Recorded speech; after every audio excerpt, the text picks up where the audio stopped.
What's up everyone? It's your boy Hato Moto again. Ngayong araw gagawin natin is magbi-bleeding tayo ng motor natin ng single shifter sa ating Sniper 155. Ngayon ginagawa ko, tinatanggal ko muna yung accessory ito kasi nga para ma-access natin yung brake master. Katapos nyan, fast forward natin, okay?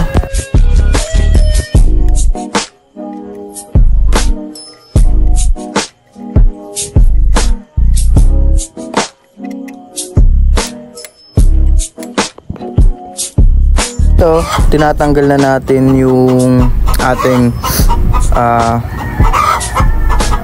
brake fluid cap. Tama ba? Ito yung cap ng ating brake fluid. Katapos niyan, kinuha ko yung brake fluid ko. Natanggal ko na yung na-access ko na yung brake master natin. So ginagawa natin, open natin yung cap, tapos lagyan natin ng brake fluid kasi malubog na yung brake fluid. Yung brake ko lubog na pag bine-brake kasi pag nagpapalit ka ng single shifter from stock to single shifter is lulubog yung stock mo, yung single shifter mo. So kailangan mo i-bleeding ulit para mas tumigas yung braking power ng motor mo. Eto ngayon, ina-adjust ko yung length ng brake ko para sakto naman yan. Binibleed ko na yan. Yun natin. Yan tinatanggal ko kasi nga pag magbi-bleeding ka, tatanggalin mo yung mali yung sa akin dyan. Binibleed sa ako nag-bleed. Pwede naman mag-bleed ka sa may hose directly, pero mas recommended talaga dun sa kabila, yung sa may 8mm na bolt. Ayan, nilipat ko na doon. Ililipat ko na yan doon. Higpitan ko lang dyan ulit.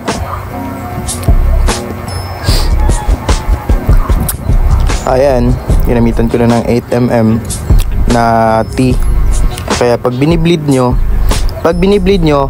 ipapump nyo yung brake. Tapos pag pinump nyo ng isa, pondo nyo. Pag nagpump kayo, stop. Pag pump, stop. Tapos luwagan nyo yung 8mm na bolt. Tapos higpitan nyo ulit. Tapos pump ulit.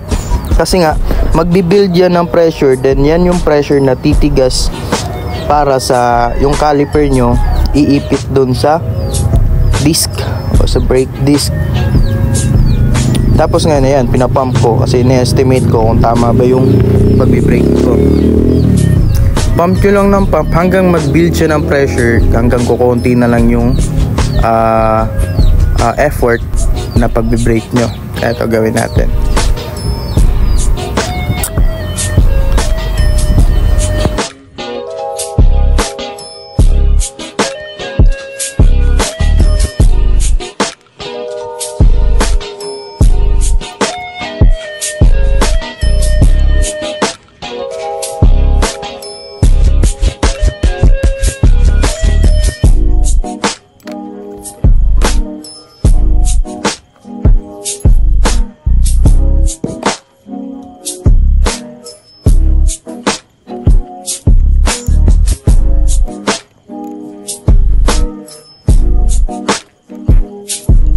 Eto ngayon, chine-check ko na yung brake ko kung okay na ba, kung kumakapit na, kasi yung play niyan konti na lang, like konting pressure lang sa apakan, kumakagat na yan.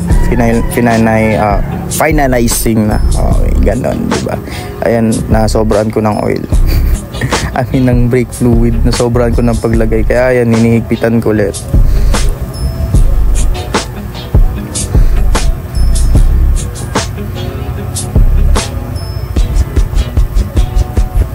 Ayan, binabalik ko na yung accessory dyan. Tapos finalize ulit ng mga dapat ayusin.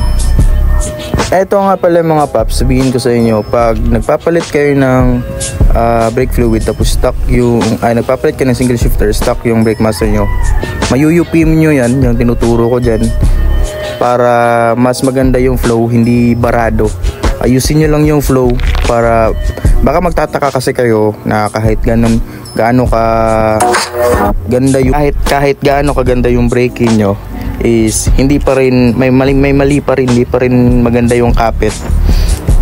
nare-restrict yung airflow niya. Kaya ikot nyo lang yun kung saan mas okay yung airflow ng yung brake, yung fluid o yung flow ng fluid sa brake master nyo papunta dyan. Ayan, binabalik ko na yan kasi okay na yung motor ko na mapiplay natin ngayon. Sa susunod nyan, iti-test naman natin kung gaano nga ba kaganda yung play ng ating motor, diba? Balik natin yung mga bolts, huwag natin kalimutan. Saka ito mga paps, wag nyong kakalimutan yung brake nyo, yung brake light nyo. I-adjust nyo na dapat pag ina-adjust nyo, sakto lang talaga. Na pag konting apak nyo is pumupula na yung brake light. Ayan, adjust nyo lang dyan.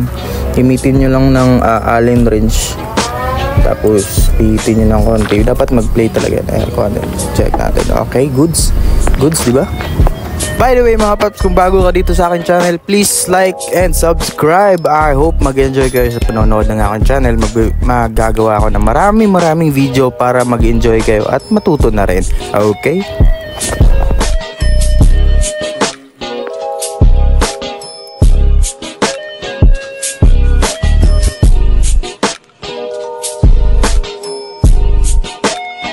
Ito nga pala paps, yung kinagandahan ng ating single shifter na smoke is hindi na kailangan tabasan yung side fairings ng ating Tambutso.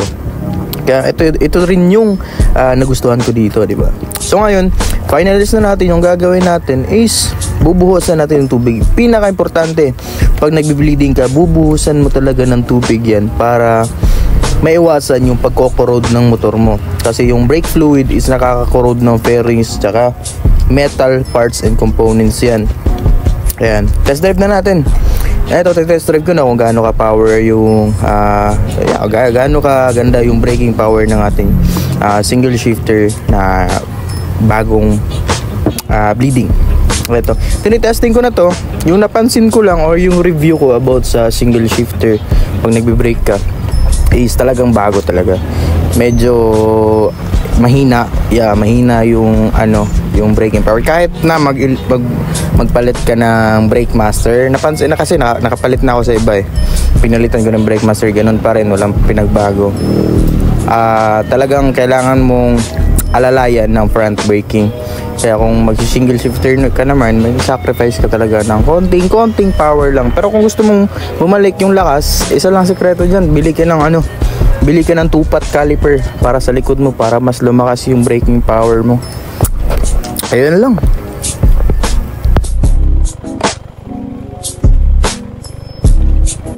Kung nakikita nyo paps, ayan, piniplay ko yung brake. Napaka-konti lang play, which is maganda. Hindi yun pangit, maganda yun.